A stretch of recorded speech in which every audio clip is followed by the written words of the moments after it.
अस्सलामु अलैकुम रहमतुल्लाहि व बरकातुहू। अल्हम्दुलिल्लाहि रब्बिल आलमीन वस्सलातु वस्सलामु अला सय्यिदिल अंबियाइ वल मुरसलीन। अम्मा बाद फ़अऊज़ु बिल्लाहि मिनश शैतानिर रजीम। बिस्मिल्लाहिर रहमानिर रहीम। अफ़ला यतदब्बरूनल कुरआन। सदक़ल्लाहुल अज़ीम। अल्लाह रब्बुल इज़्ज़त कुरान मजीद में बयान करते हैं कि क्या ये लोग कुरान पाक में तदब्बुर, तफक्कुर, गौर व फ़िक्र, तवज्जो नहीं करते। अल्लाह रब्बुल इज़्ज़त ने कुरान पाक में कई एक आसानियाँ, कई एक लताइफ़ और कई एक बारीकियाँ रखी हैं। अगर हम थोड़ा बहुत तवज्जो करें, थोड़ा सा गौर व फ़िक्र करें तो हमें कुरान पाक के अंदर कई एक लताइफ़, कई एक अजाइब और कई एक बारीकियाँ नज़र आती हैं जो साइंसी तौर पे या हमारी ज़िंदगी के अंदर हमें बहुत सारी ऐसी बातें नज़र आती हैं जिनको हम लुत्फ़अंदोज़ हो सकते हैं देखकर, और जिनसे हम बहुत अच्छे तरीके से अपने आप को एंजॉय कर सकते हैं।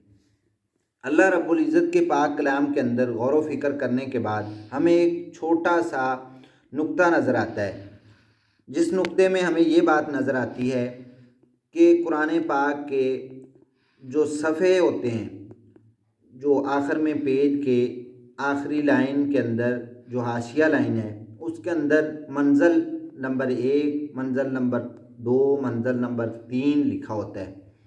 ये मंजिलें, ये मनाजिल कब और किसने तय की? अल्लाह के पैगंबर सल्लल्लाहु अलैहि वसल्लम के दौर में ये मनाजिल नहीं थी, लिखने में बिल्कुल नहीं थी।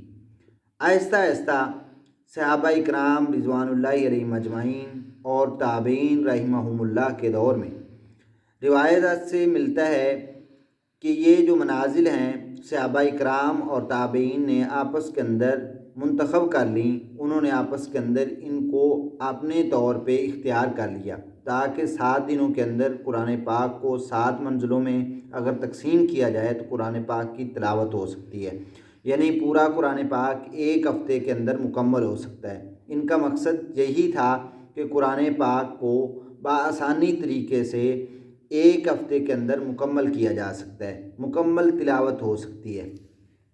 फिर आहिस्ता आहिस्ता वक्तन फ़वक्तन वक़्त गुज़रता गया। आहिस्ता आहिस्ता लोगों ने इसी रवश को आम किए रखा और अपनाए रखा कि 7 दिनों में कुरान पाक को पढ़ लेना। फिर वक़्त गुज़रा कि इमाम मुजाहिद रहमहुल्लाह ने इस अच्छाई को, इस भलाई को, इस नेकी को आम करते हुए उन्होंने मनाजिल के आखिर में छोटे छोटे निशान लगा दिए, यानी मसाहिफ के अंदर छोटी सी निशानी लगा दी कि ये मंजिल 1 है, मंजिल 2 है, मंजिल 3 है। फिर वक़्त गुज़रा और वक़्त गुज़रने के बाद ये निशान जो हैं मुकम्मल नहीं थे। मुकम्मल करने के लिए जो बाद में ख़त्तातीन थे, जो कुरान पाक को लिखने वाले थे या कुरान पाक को शाया करने वाले इदारे थे या शाया करने वाले जो लोग थे, उन्होंने आहिस्ता आहिस्ता बाद में कुरान पाक की वो आसानी, वो सहूलत हमें दस्तयाब कर दी। वो सहूलत आखिर में सफ़े के अंदर मंजिल नंबर 1 और 2 के सूरत में हमें मिलती है। और जो उस्मानी नुस्ख़ा है उसके अंदर मदनी मुसहफ़ मजमा अल मलिक फ़हद रहमहुल्लाह के तौर तरीके के साथ मंजिल को लिखा गया है। और जो हमें जो बरसगीर के अंदर मसाहिब मिलते हैं उनके अंदर जो अच्छी और राइज मंजिल चलती है वो मौलवी फ़तेह मोहम्मद रहमहुल्लाह के लिखी हुई उनके दस्ते मुबारक से वो आसानी बनी हुई हमें मुयस्सर आती है। और बाद में अगर देखें तो फिर उलमा और कुर्रा ने एक तंजीम मुकर्रर की। वो तंजीम जो है वो कुर्रा हिंद और हिजाज़ की तंजीम थी। उन्होंने फिर आहिस्ता आहिस्ता इस आसानी को लोगों तक आम कर दिया और ये काम 1 हिजरी से 100 हिजरी तक यानी ज़ुबानी तौर पर चलता रहा, यानी ज़ुबानी तौर पे उन मंजिलों को पढ़ा जाता रहा, उन मंजिलों को समझता जाता रहा, उन मनाजिल को कुरान पाक की तिलावत के लिए इस्तेमाल किया जाता रहा। फिर 100 हिजरी से 150 हिजरी तक इसका तहरीरी काम मुकम्मल हो चुका था। پھر تحریری طور پر ان کی نشاندہی ہو چکی تھی، اور بعد میں خطاطین نے اس کو مکمل طور پر لکھ کر ہم تک پہنچا دیا۔